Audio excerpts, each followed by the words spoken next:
Bapak Ibu, rasanya kalau presentasi saja seperti tadi pagi nggak mengantuk ya. Nah, kali ini karena kami diberikan di jam terakhir, biasanya kalau event organizer memberikan tugas kepada seorang penyaji itu di bagian terakhir mumpuni biasanya. Jadi kalau yang tidak mumpuni ya semoga Bapak Ibu bertahan untuk mengantuk.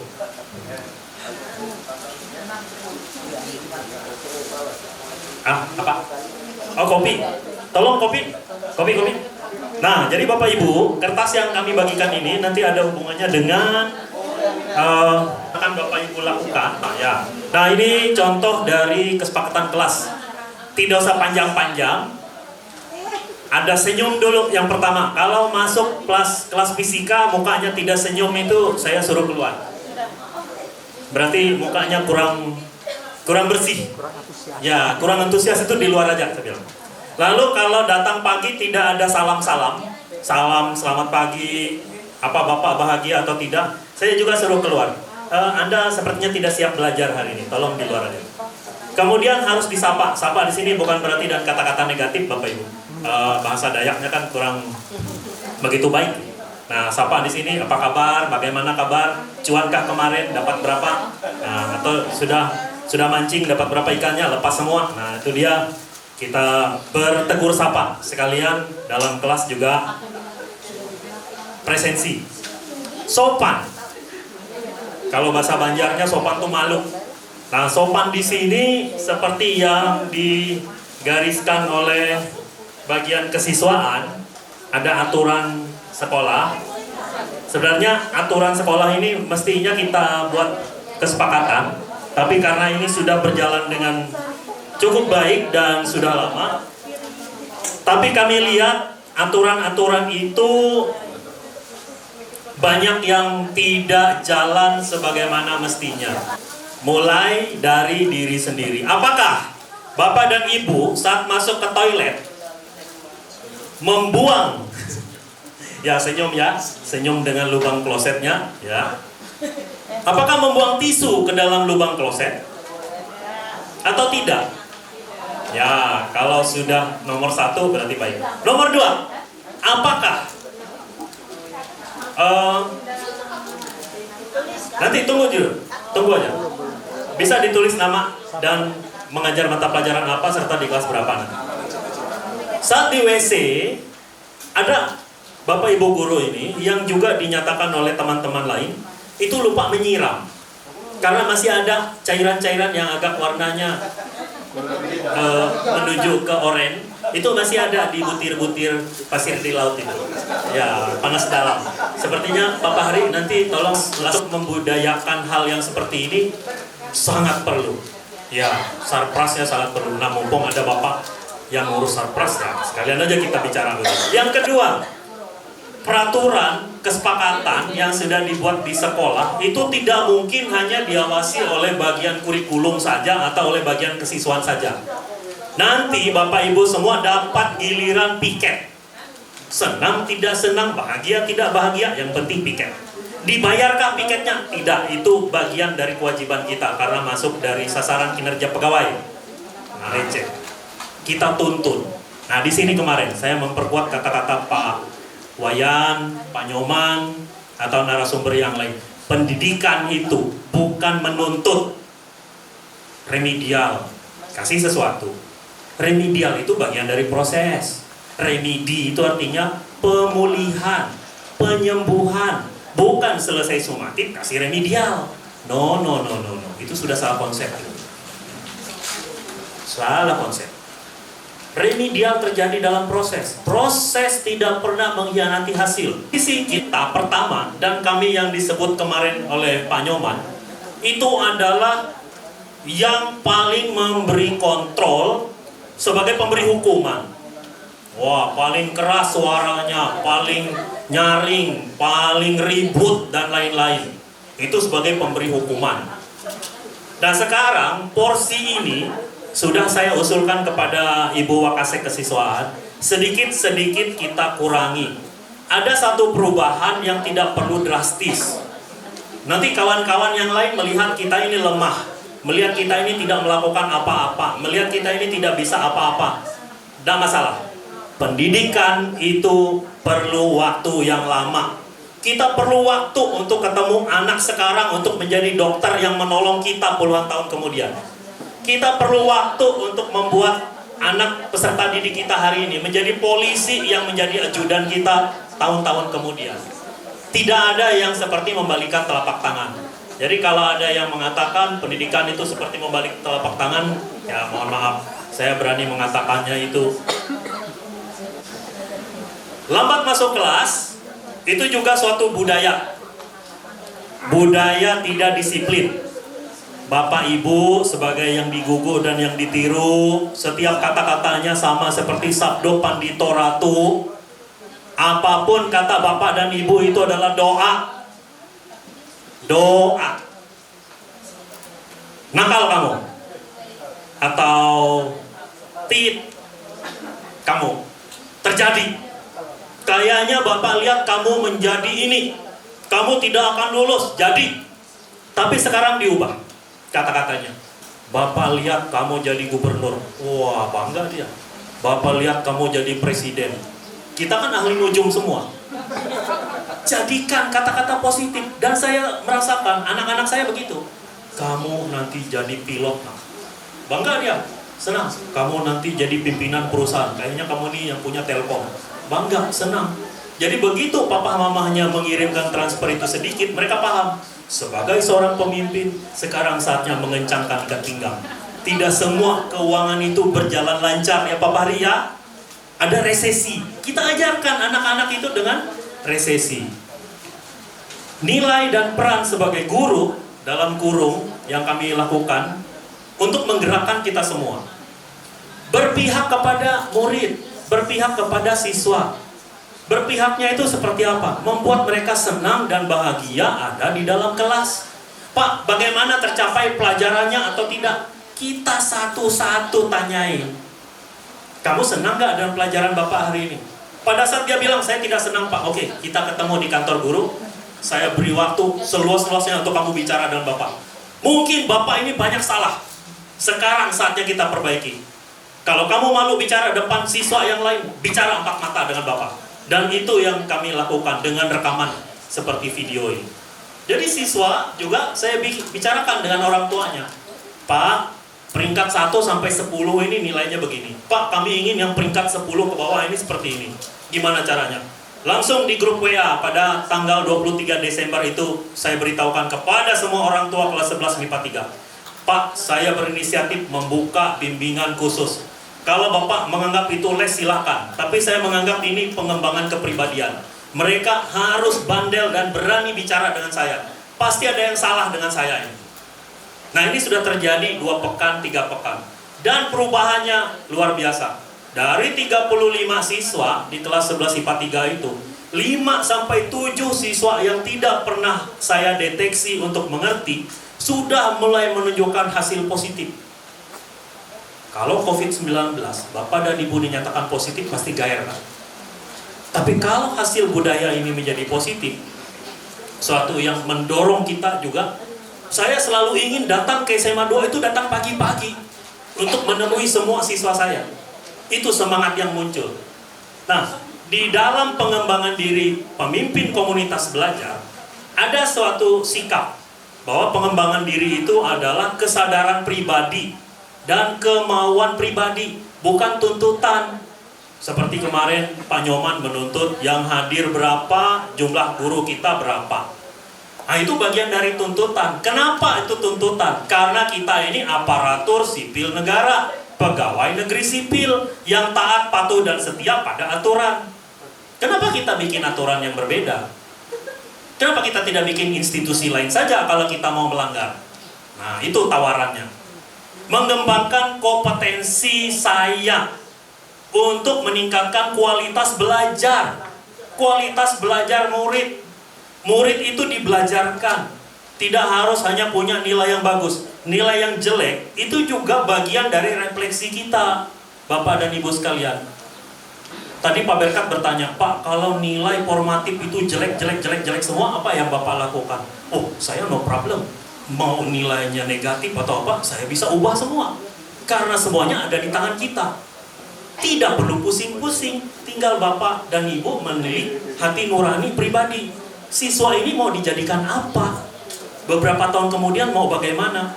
Saya ingat siswa yang pernah kami tangani dengan Bu Dahlia. Adakah Bu Dahlia di sini? Hadirkah Bu Dahlia? Hadir, ya. Terima kasih Bu Dahlia atas kehadirannya. Waktu ruang kepala sekolah itu masih sebagai ruang kelas 3. Ruang kelas 12. Saya ingat betul kata-kata Bu Dahlia. Ikam, Amonikam jadi dokter, mati semua pasien Ikam. Wow. Saat itu kita jauh dari pendidikan seperti ini. Tapi setelah bertahun-tahun saya menemukan anak yang sama dan sekarang sudah menjadi dokter dan istrinya juga dokter. Dia punya rumah sakit di Palembang sana. Iya, dia pemimpin poliklinik di Palembang sana, Sumatera Selatan. Nah, jangan sampai ini terjadi lagi, Bapak dan Ibu.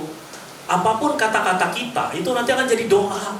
Ini banyak juga ini, murid-murid yang pernah saya ajar. Ada Suciana, ada Vivi, ada Retno, dan ada yang lain. Saya tidak pernah mendoakan mereka itu menjadi yang begini begitu. Dan sekarang dia menjadi teman-teman saya.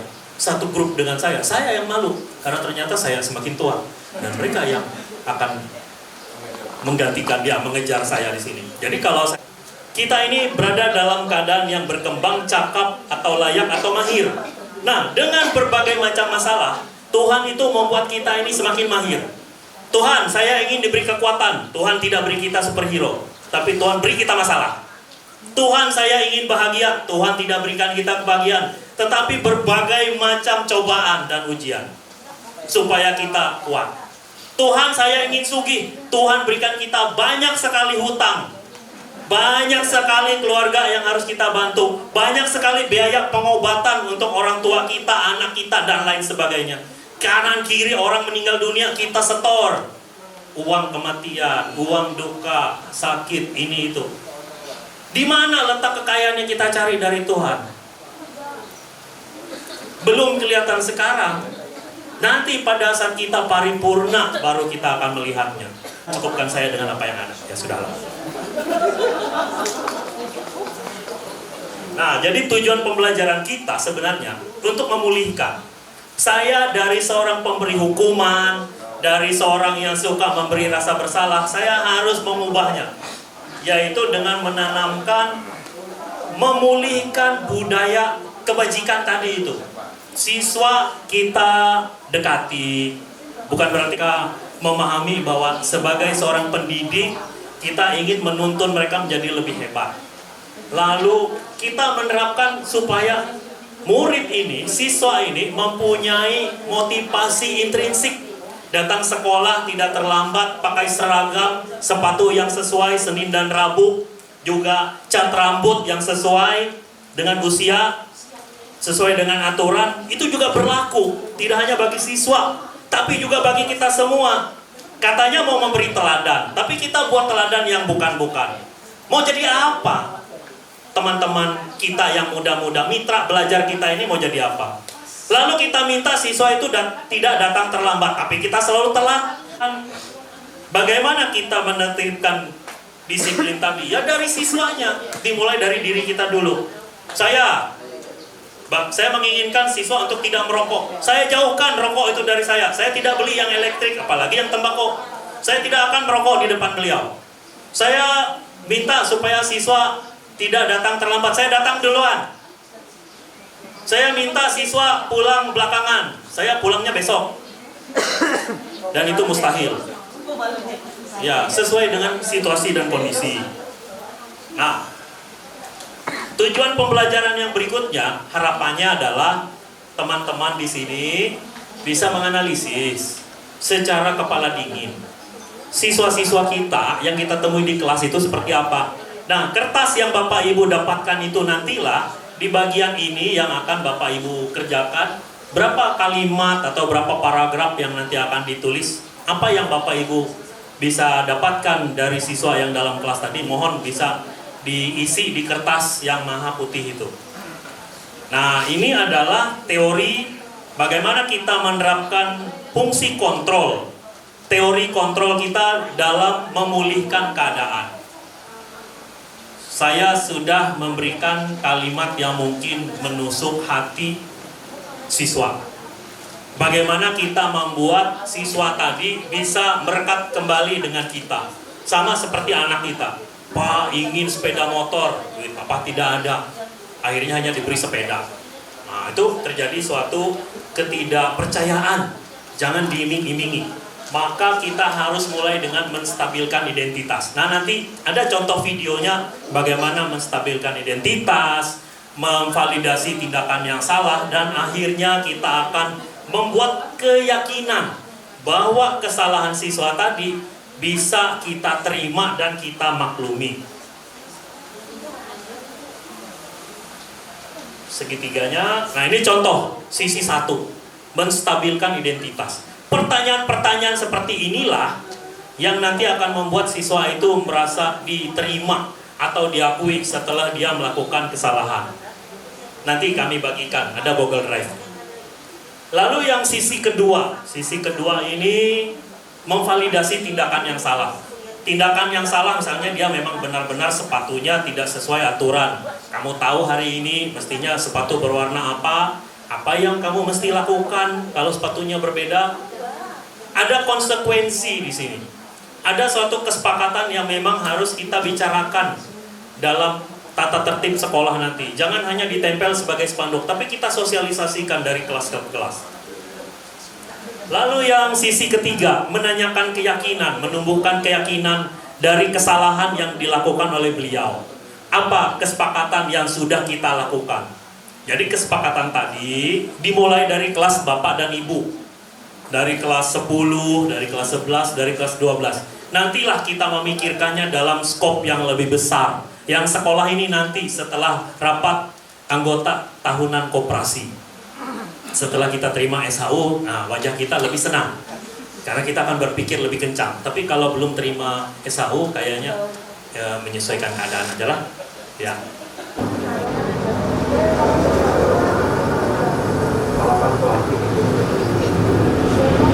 Kamu terlambat hari ini, Rey.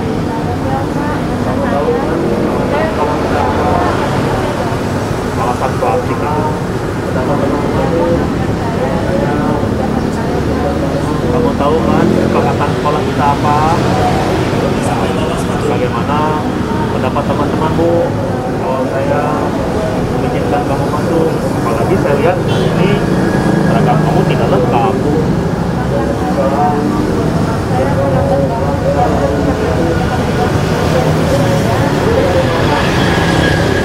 Waduh, banyak sekali yang kamu langgar hari ini. Terus bagaimana menurut kamu perasaan teman-temanmu yang lain kalau saya izinkan kamu masuk ke keadaan itu?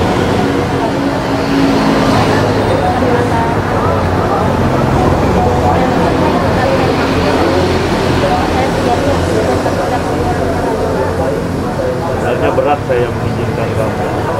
Tapi kalau kamu memang mau sungguh-sungguh mengubah pendapatan ini menjadi sesuatu yang baik di masa yang akan datang, apa janjimu kalau kamu mengulangi lagi?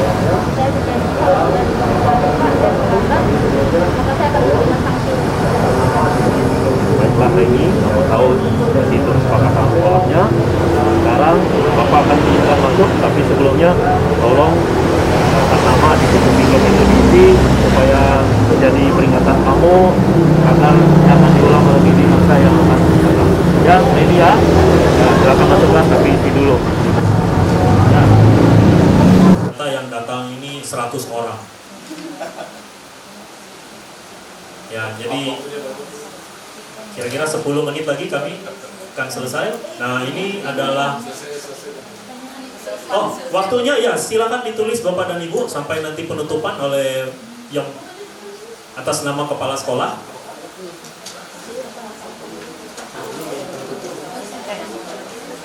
Kami hanya meminta masalah apa yang sering Bapak Ibu dapati di kelas. Nah, ini yang nanti akan kita lanjutkan lagi secara khusus untuk membangun budaya positif yang sebenarnya.